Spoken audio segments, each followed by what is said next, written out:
When Lena got pregnant in 10th grade, her parents kicked her out. 15 years later, they decided to visit their daughter and their grandson, and were stunned the moment they saw the boy.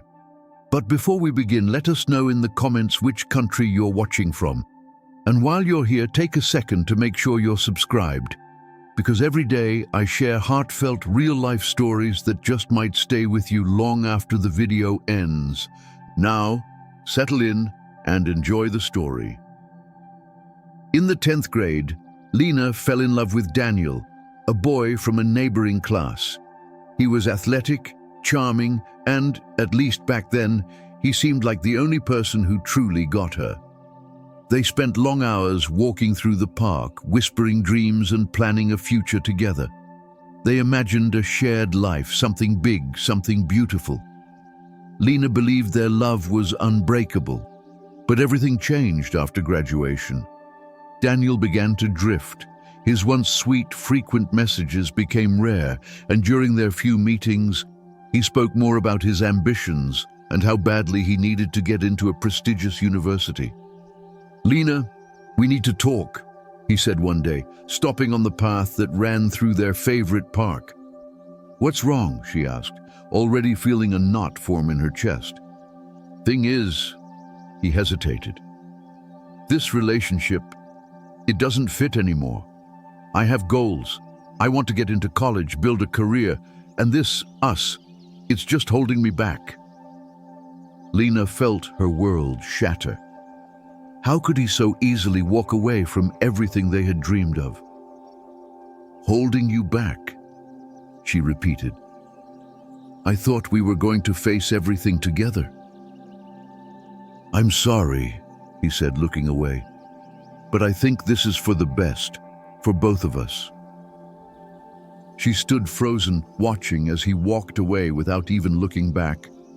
Her heart was breaking, and this was only the beginning. After their breakup, Lena felt completely lost. She tried to focus on school, but her thoughts kept circling back to him.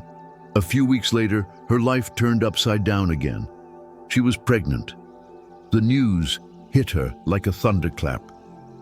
Sitting on the edge of her bed, holding the test in her trembling hands, her mind swirled with fear, confusion, and a faint, flickering hope. She decided to tell her parents, praying they'd support her. But instead, "You've shamed us," her mother screamed, clutching a tissue like a lifeline. "This won't happen under our roof," her father roared, looking at her like a stranger. Lena tried to explain that she was ready to take responsibility, that she'd make it work, but their words cut deeper than any blade. "Raise your child wherever you want," her mother spat. "Just not here." The door slammed behind her. It was evening. Winter crept across the streets like a gray veil.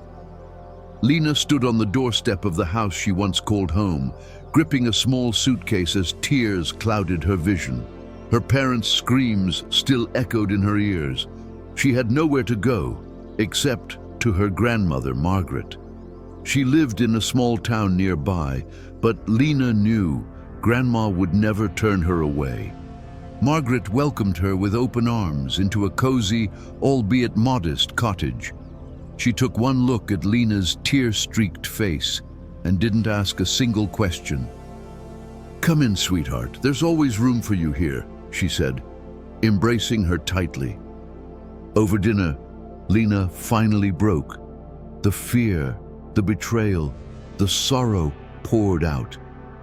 "Mom said I brought shame to the family, that I'm no longer her daughter," she whispered, holding back sobs. Margaret sighed and gently rubbed her granddaughter's shoulder. "Darling, people can say what they want, but a child is always a blessing. I'll help you however I can. You can do this, Lena." And for the first time in weeks, Lena felt warmth again. She wasn't alone anymore. She had a safe place to start over. Miroslav came into the world in a small-town hospital, his arrival marked by every breath, every contraction, every whisper of encouragement from Margaret, who stayed by Lena's side the entire time. And when she finally held that tiny boy with soft, feathery hair in her arms, something shifted inside her. A new kind of strength surged through her, rooted in love. "You are my joy," she whispered, gently running a finger along his tiny hand as he instinctively wrapped his fingers around hers. The years passed. Miroslav grew more curious with every day. He bombarded everyone with questions about the stars, the wind, the way things worked. And eventually, one of those innocent questions pierced deeper than anyone expected. One evening, as the sunset bathed the porch in golden light, he turned to Margaret, his eyes serious. "Why do all the kids at preschool have grandparents? And I've never seen mine. Mom says you're really my great-grandma." Margaret froze, her knitting needles falling still. She'd always known this day would come, but no amount of time could truly prepare her. "Miroslav," she began softly, "that's a very important question. And the truth is, sometimes adults make mistakes. Your grandparents, they got scared." "Scared of what?" He frowned, not understanding. "Scared of you coming into the world," she said gently, wrapping her hand around his. "But I was just a baby," he said, puzzled. "Why would anyone be scared of a baby? You'll understand more as you grow. When your mom found out she was expecting you, her parents thought more about what other people might say than what she felt inside." "They didn't want me?" he asked, his voice barely a whisper, trembling with hurt. "Oh no, sweet boy," Margaret said quickly, pulling him close. "That's not true. They just didn't understand what mattered most. But your mother did. She chose you. She chose love. And that's what truly counts." Miroslav looked out toward the garden, now bathed in the soft glow of the setting sun. "But you're always with me, Grandma," he said quietly, a flicker of hope in his voice. "Always, my dear," she replied with a smile. "Family is not just blood. It's those who stay, those who love you unconditionally. And you, my boy, will never be alone." From the kitchen, Lena watched through teary eyes. That conversation, as tender as it was, reopened old wounds. But once again, Margaret found the perfect words to protect a young heart from breaking. Miroslav grew older, and with each passing year came new challenges. In school, he was curious, thoughtful, a boy with a thirst for logic and beauty. He could lose himself for hours solving puzzles, searching for the most elegant solution, and he loved explaining difficult concepts to his classmates with surprising ease. By the time he turned 15, it was time to start thinking about the future. Around the dinner table, Lena and Margaret often talked about his dreams. Miroslav took the decision seriously. Torn between attending a technical school or pursuing art, his lifelong passion, he spent weeks weighing the two paths. One evening, over a quiet meal, he made his choice. "I want to go somewhere I can create, draw, imagine things that haven't been made yet," he said with conviction. Lena smiled, seeing the fire in his eyes. "You'll find your way, sweetheart. Grandma and we're always behind you." Margaret nodded, her voice warm. "What matters most is that you follow what brings you joy. If you do things with love, life will bring you fulfillment." And then, as if by fate, life brought something, or rather someone, new into Lena's world. A new cafe had just opened in town, a warm, buzzing place filled with music, light, and the smell of freshly ground coffee. It was run by a young entrepreneur named Alex, a man full of ideas and contagious enthusiasm. Locals were quickly drawn to his friendly nature and his way of making everyone feel seen. Lena met him one afternoon while helping Margaret shop for groceries. There was something about his easy smile and kind eyes that disarmed her. "You're a very devoted mom," he said gently during a brief conversation, his voice sincere. Lenna blushed, taken off guard by the compliment. After that, they began running into each other often, at the store, in the park, on the way home. When Alex learned about her son, he immediately expressed a desire to meet him. Miroslav at first was cautious. He wasn't used to new people entering their small, tightly woven world. But Alex didn't push. Instead, he connected with the boy through stories about building a business from scratch, about failing and trying again, and about chasing big dreams. What truly won Miroslav over was when Alex noticed his artwork. One day, visiting their home, Alex paused in front of a few framed sketches hanging quietly in the hallway. "Did you make these?" he asked, eyes wide with genuine admiration. Miroslav nodded, a little shy. "Just something I do for fun." "Well, they're stunning," Alex replied. "You know, they'd look perfect in my cafe. Would you let me buy a few?" The boy hesitated, but Alex insisted. And within days, Miroslav's paintings were displayed proudly on the cafe walls, sparking curiosity and compliments from customers. Lenna saw the way her son's shoulders straightened with pride, how his eyes lit up whenever someone admired his work, and in those moments she realized something. Alex had brought warmth into their lives, the kind that heals quietly without asking for anything in return. Then one evening, as the sky turned soft and indigo, someone knocked on the door. Lenna was tidying up when she glanced out the window and froze. Standing on the porch were two familiar figures, aged but unmistakable. Her parents. The years had passed, yet the sight of them brought back a flood of memories and pain. Her heart raced. Miroslav, sensing her unease, approached quietly. "Who is it, Mom?" he asked. Lenna took a deep breath. "It's your grandparents." It was Margaret who opened the door. She studied the faces of her son and his wife with a cool, unreadable expression. "If you've come with kindness in your hearts," she said calmly, "then come in." The air inside turned heavy with tension as her parents sat down, eyes scanning the room as if evaluating how Lenna's life had turned out without them. "We wanted to visit," her mother began, smoothing her collar. "Years go by. It's time to reconnect." Lenna nodded politely, but her eyes remained distant. They spoke of how difficult those years had been for them, how people had judged them, how they'd worried from afar. But their voices lacked warmth. Their words felt like rehearsed apologies, hollow and overdue. Then Miroslav stepped forward. "Where were you?" he asked plainly. "When Mom was alone." "When she needed someone?" A long silence fell. Her parents looked at each other, startled. "We just wanted her to be independent," her mother murmured weakly. Miroslav frowned. "My family is Mom and Grandma. They were always there for me. You're only here now because you're bored or lonely." Lenna felt her throat tighten, but before she could speak, Margaret gently placed a hand on her shoulder. "Miroslav, go to your room," she said softly.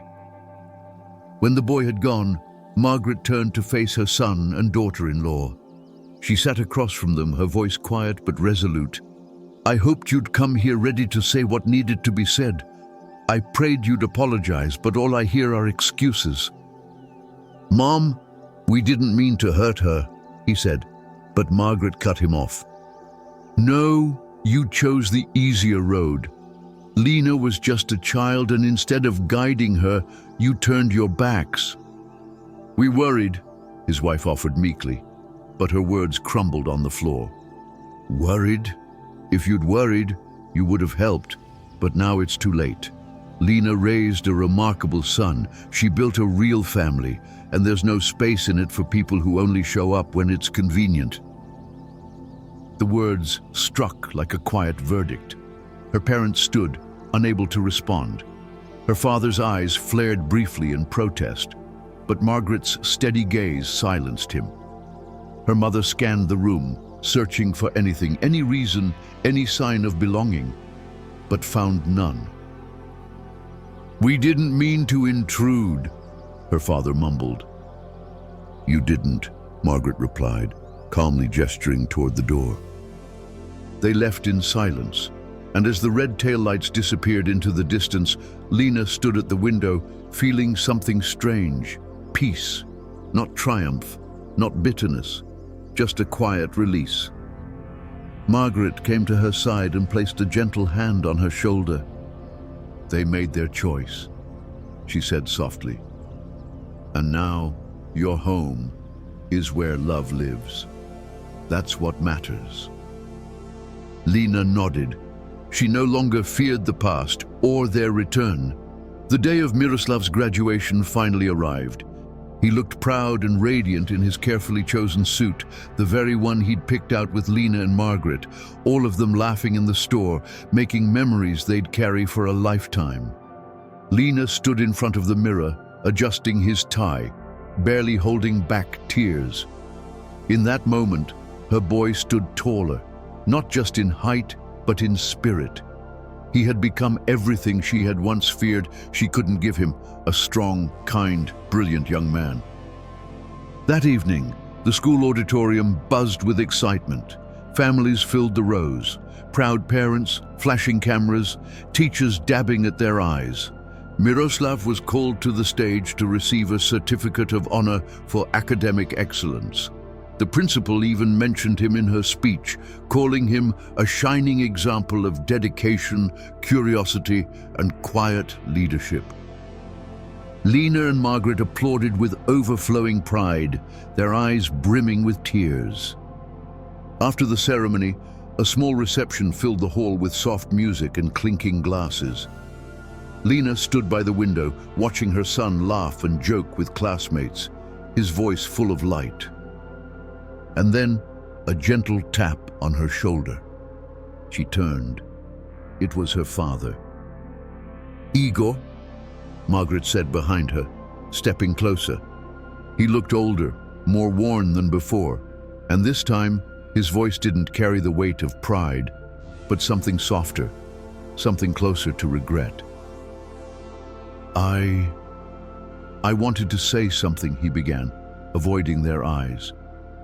"I know it's too late for many things, but I'm sorry, Lenna. I should have been there for you.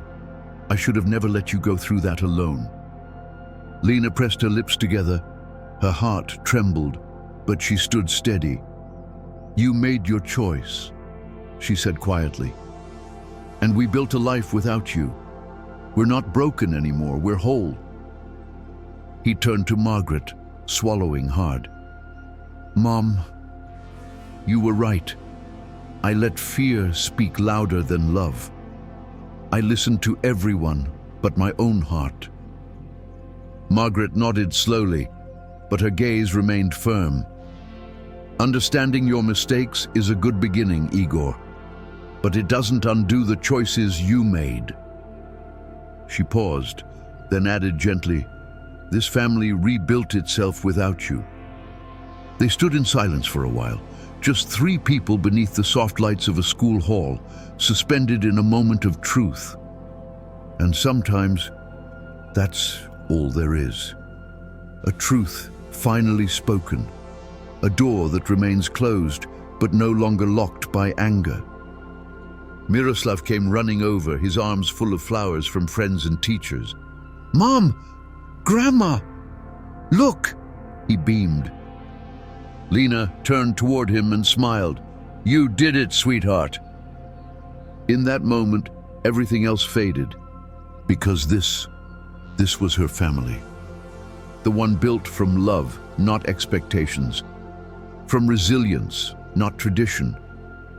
A family that had walked through storms and come out stronger. Before you go, if this story touched something in you, if you've ever felt judged, abandoned, or like your body and life were slipping out of your control, there's something you need to know. A recent natural discovery, known only as the purple shell, has been quietly making waves among scientists. Early research suggests it may triple your fat-burning potential, even while you sleep. No extreme diets, no punishing workouts. It's gentle, it's natural, and it may help you reclaim your energy, your shape, and your confidence.